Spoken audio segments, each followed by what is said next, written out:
guys, welcome to Little Hill Homestead. I'm Ali, and you'll see why I'm laughing at the end of this video if you keep watching. Anyways, today I made our sandwich bread recipe that we make in the bread machine. Words are hard sometimes. And I decided that instead of 2 beautiful loaves of bread, I was going to make a cinnamon pull-apart bread, or a monkey bread. So, ooh, look at that beautifulness on that. So now we have breakfast. We have a storm coming in, and we're hoping we don't lose power. But if we do, we have breakfast, and we have bread for lunch. And I also make cookies. So we'll be fat and sassy at home. It'll be a lovely afternoon. Anyways, keep watching if you want a 2-for-1. And you can do it in a bread machine to make your life really easy. Well, you have to cook in the oven, so it's not all in a bread machine. And then you'll see my husband's shenanigans as well. So keep watching. My sandwich dough in my bread machine, and I will link below how the recipe for that, so you guys can make your own if you want to do that. You're just gonna, when it's done in the bread machine, it's still raw, I'm gonna show you the next step. So for me, I just put a little flour on my cutting board. I'm gonna dump out my dough, and then don't forget there's a paddle in here. You can make this in a bowl instead and do the same thing. It's up to you. Now I do on the stove have going a mixture for the top of it. Come over here. And I don't want to forget and burn it. So I'm going to give that a stir real quick. Okay. So for this, I have a glass pan, a bread pan, and I have a bundt cake pan. This is going to be for our monkey bread. But since I said, you know, it does a sandwich bread as well, this is a bench scraper, or I don't know what the actual name for it is. It's always just been a bench scraper to me. So I'm going to make that one be our monkey bread, and this is going to be our sandwich bread. So all I'm going to do for sandwich bread is kind of make that rectangle and then roll it into the shape I want. I don't try to do anything fancy with sandwich bread. I just don't want big gaps of air in it. So if you roll it tightly, it prevents it from doing that. Trying different angles today too. We'll see how this goes. But you know, I just kind of roll it to take those air bubbles out. I'm just going to plop that in our pan. It's going to rise kind of funky, but it's just for me and some toast in the morning. Why I thought I would do this is these cook at the same temperature for basically the same time. So I have my bundt pan right here. I'm going to set that to the side. And I actually forgot to get some of the recipe ready for this. So I'm going to go get the cinnamon mixture put together really quick.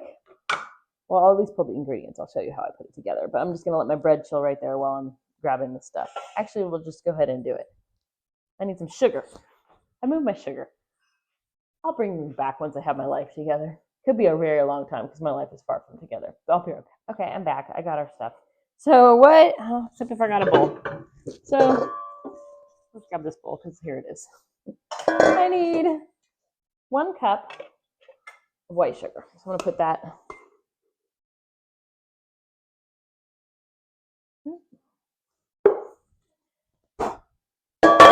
What is that? Well, okay, 1 cup of that.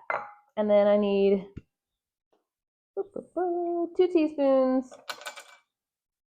of cinnamon. If you guys have apple pie spice, it's delicious in here, or pumpkin pie spice. You could do like a half a teaspoon or a teaspoon of that. I thought I was going to make it kind of simple so that those of you that just have cinnamon sugar, you're set.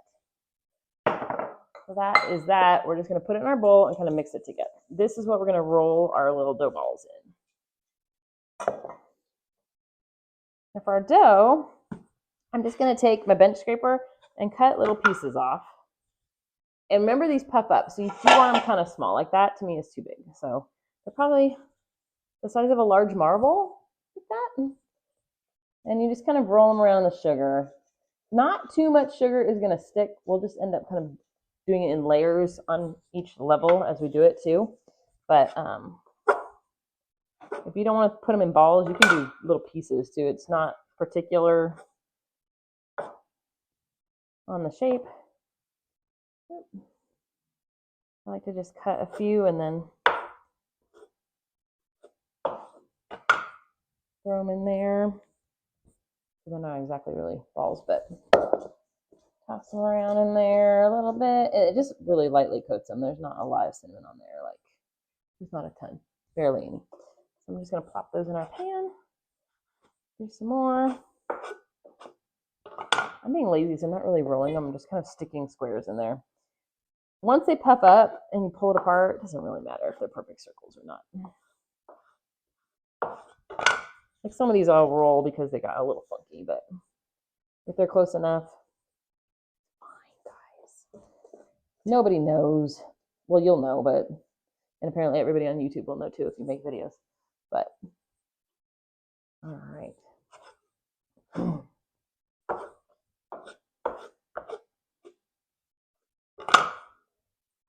I'm saying this doesn't have to be perfect. It's going to be delicious, so people will overlook the fact that it looks, I mean, it gets all squished together anyways, so.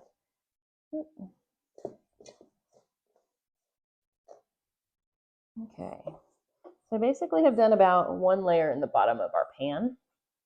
Then I'm going to take a handful of our cinnamon and just sprinkle it over the top. So now it's got cinnamon over that. Then we go in for another layer of our dough.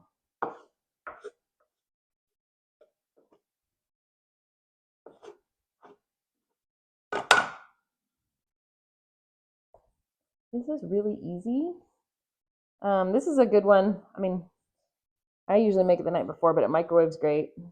We'll usually leave it on the counter for a couple days. We, like a lot of people in this country, are getting this crazy weather that's going through right now.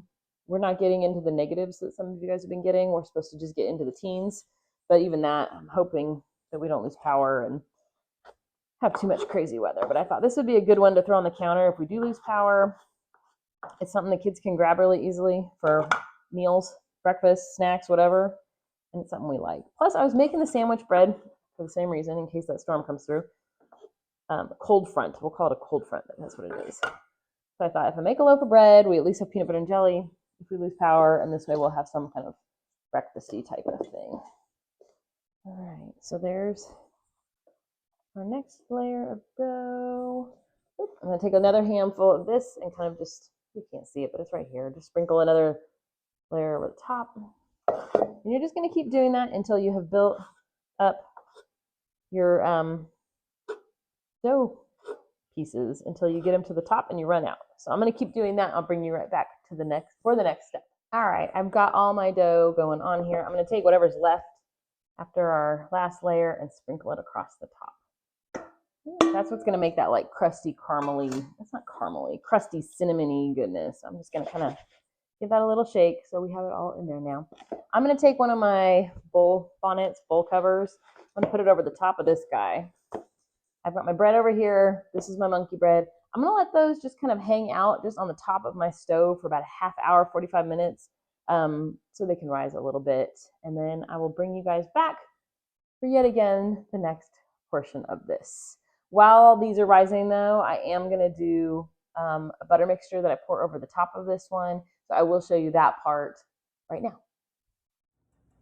Y'all, I'm working on a new recipe for you guys today. And I will say that when I decided to make new chocolate chip cookies, I was not looking for something that was like flat, nor was I looking for something that looked like 6 stuck together. But I will say that we accidentally made cookie brittle basically, and it's delicious.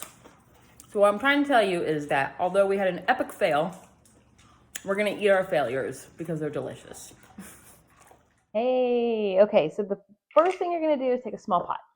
I have 1.5 sticks of butter, or 3/4 of a cup of butter going into our pot. I'm going to add to that 2 tablespoons of milk, 3/4 cup of brown sugar, just a pinch of salt, whatever you kind of want to do. I like the salty sweet thing. It does well together. It just kind of accentuates it. And then we need 1 teaspoon of vanilla. I know I tell you guys this all the time. This is our homemade vanilla. That's why it looks a little weird. Actually, I need to top it off. Some of the beans are getting to the top. All right, so I'm going to get this going on the stove just until it's melted together and the brown sugar kind of dissolves. And then I'm going to grab our bread so I can show you the next part. Where's my... Y'all, I need to clean up after myself. I got a mess going. All right, Our dough has been rising. It's honestly, it's been about an hour. I was testing out another video for you guys. I don't think I quite got it right, but let me show you the result. These are supposed to be chocolate chip cookies. They're like completely flat, but I am trying to use my new grain mill. Here's the kicker. They taste like cookie brittle and they're freaking delicious. So I might accidentally try to make them again.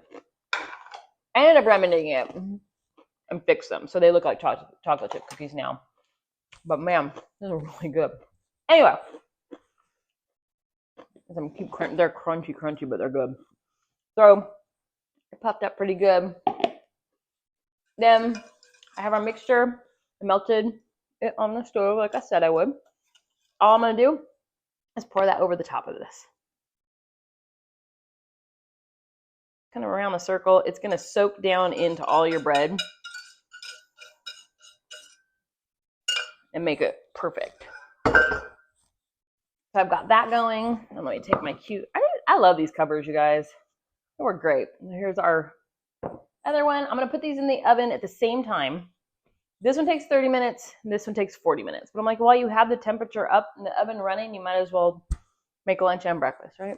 Anyways, I'm going to pop this. I'm going to give this a little jiggle just to try to get all the liquids down in there. There we go. Ooh, it's like bubbling trying to get down in there. Can you see it? Oh, look at that. Oh, okay. So our oven is at 350 degrees. I'm going to pop these both in there right now. Like I said, 30 minutes for our bread, 40 minutes for our monkey bread. And I'll bring you guys right back to show you the finished results. All right, our monkey bread or cinnamon pull-apart bread just came out of the oven. Actually, it's been like maybe 3 or 4 minutes. But there's what it looks like. Boom. I have just a big plate. I'm just going to wrap this with some saran wrap tonight. But I'm just going to flip this over and hope that it pops out. Did it? Did it? Yes, it did. Okay, let me set that in the sink. All right. Let me see the glaze. Oh, man, you guys. What is happening right there? Yeah. So you just, to serve it, you just pull off pieces and eat it.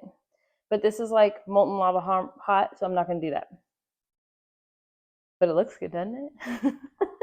Anyways, that is our monkey or cinnamon pull-apart bread using our sandwich loaf recipe. And then we have our sandwich loaf as well. Oh, my husband brought me a fork. Thank you so much. Oh, yeah. See if we can get one off. Oh, yeah. Oh, it's going to be so hot, though. How hot you think it'll be? Hot!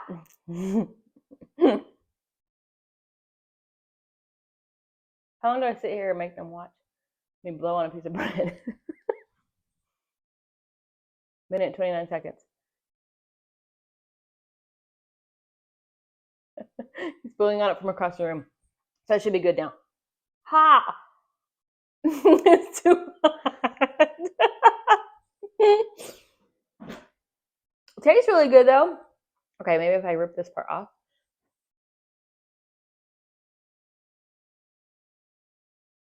Totally worked. That's really good. As it cools down, the caramely part will kind of like thicken up and kind of like scrape it through there. But overall, it's still so hot, you guys. Stop trying, Ali. It's not complicated to figure it out. Anyway, it's delicious. So you have 2 meals. You have breakfast and lunch all in one. I just didn't want to waste our bread dough, so I thought I'm going to give this a try. And look at that. It totally worked. Anyway, thank you so much for watching. If you like, you can put a little powdered sugar on it. Oh, I like to do. There you go. See? I already have enough gray hair. Oh my God, is it? No, that's my natural gray hair, you guys. I was like, that's a really good. I taste it in my hair. I taste it in my face. Y'all, welcome to Little Hill Homestead, where we get real around here. Hey, it's cool enough to eat now. That's good. Okay. I'm gonna go rinse off now. Or not. I mean, let's be real. We're just gonna leave it. Problem for tomorrow. Anyways, I hope you guys make this. I appreciate you watching. Have a great rest of your day.